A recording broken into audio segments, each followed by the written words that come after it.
Hi, I'm Dan Pipp, a Direct Image Specialist with Geoprobe. In this video, we're going to cover how you make your gas flow measurements within the membrane interface probe system. We're going to start by measuring our supply and return flows to the trunk line and probe and make sure we don't have any leaks within that system, and then we're going to move on and measure the flows within the detectors. It's essential that you have proper gas flows of each of the gases to the detectors for their proper operation. We're going to be utilizing an SRI model GC and detectors for this video. Let's begin. This is the SRI GC or gas chromatograph that is commonly used for MIP logging. The gas phase detectors on the right are under the red hood of the GC. Here we have an MIHPT trunk line and probe. The nitrogen carrier gas is sent from the surface MIP controller down past the membrane in the probe.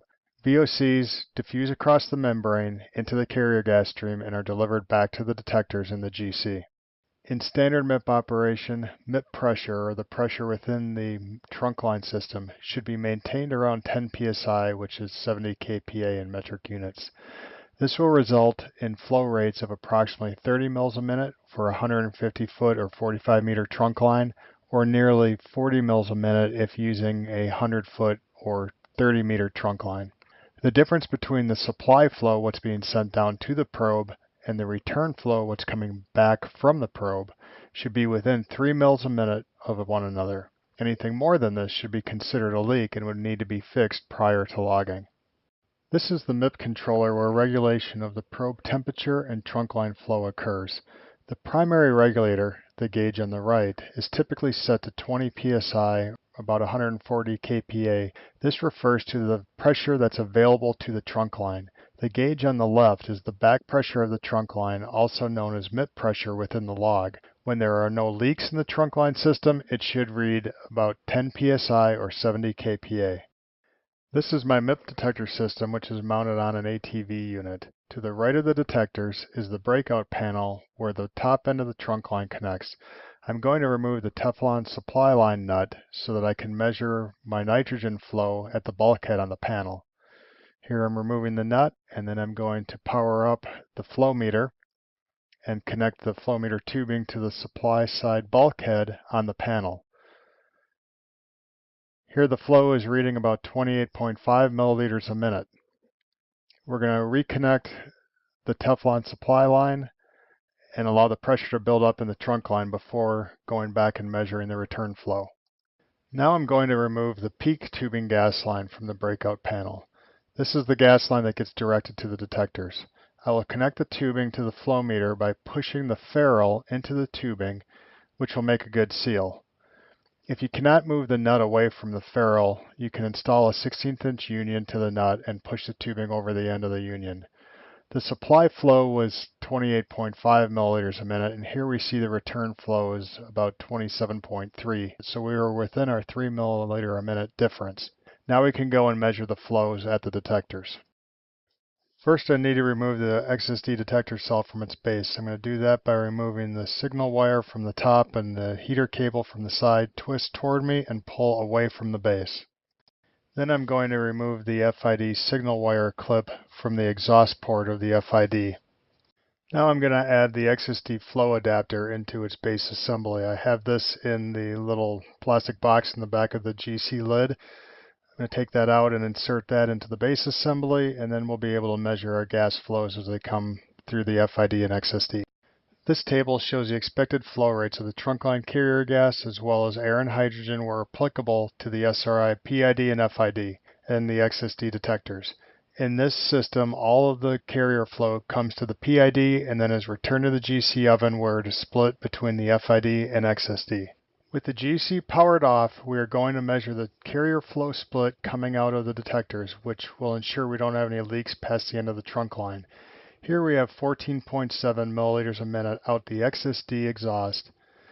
This flow plus the FID should be close to the trunk line return flow. The FID is 11.6 milliliters a minute, and that will total 26.3, which is close to the 27.3 milliliters a minute seen in the trunk line return.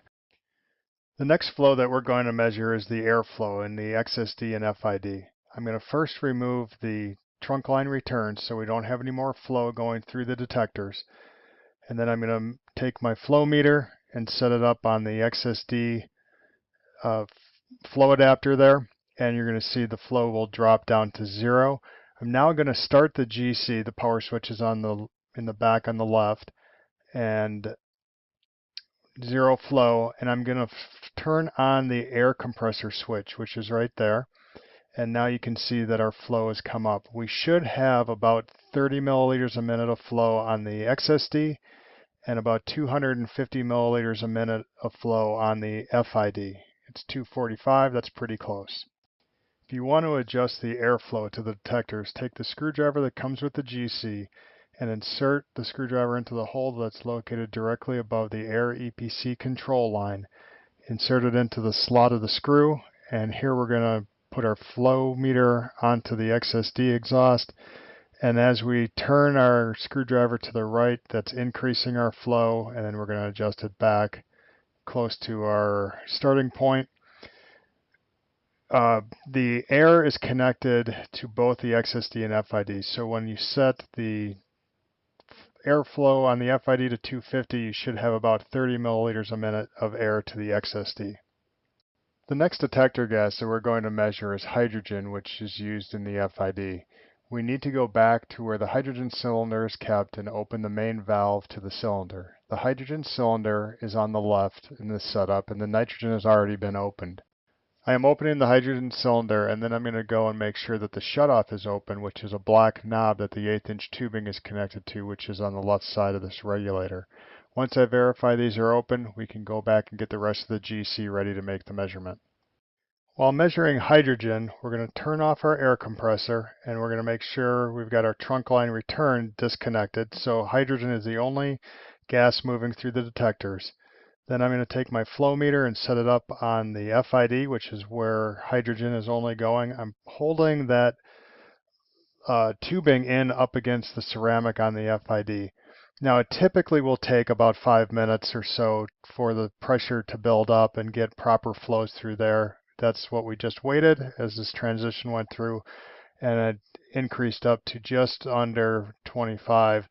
Again, if you want to change your flow rates, use a screwdriver into the hydrogen EPC control, and then we can adjust that a little bit and hold this in, and we're at about 25, 24.8. So that's good. We can now move on. The last flow that we should measure is that of the Nafion dryer. The Nafion dryer is used to remove moisture from the carrier gas stream and is typically located in the GC oven. The flow rate should be twice that of the trunk line flow. Here we see 56 milliliters a minute. It's about right. I'm measuring that at the exhaust port, which is on the opposite end of where the drying gas enters the dryer. Adjusting the flow rate within the dryer can be done either by the needle valve inside the oven or outside at the EPC controls for the carrier gas line. That completes all of the flow measurements for the MIP system. I'm going to reattach the FID signal clip onto the exhaust, and I'm removing the XSD flow adapter out of the XSD base and putting it back where I got it from. And then we will put the XSD detector cell back into the base assembly and reconnect the wires that go to that. First one I'm attaching is the heater cable, and then I'm going to attach the signal cable for the XSD onto the end of it, close down the GC oven and the lid. Then I'm going to reconnect the trunk line return peak tubing onto the breakout panel, screw that on there and tighten it down. And then there's a couple last switches to turn on the GC. I'm going to turn on the air compressor switch and the PID lamp switch, as well as the XSD power on the controller.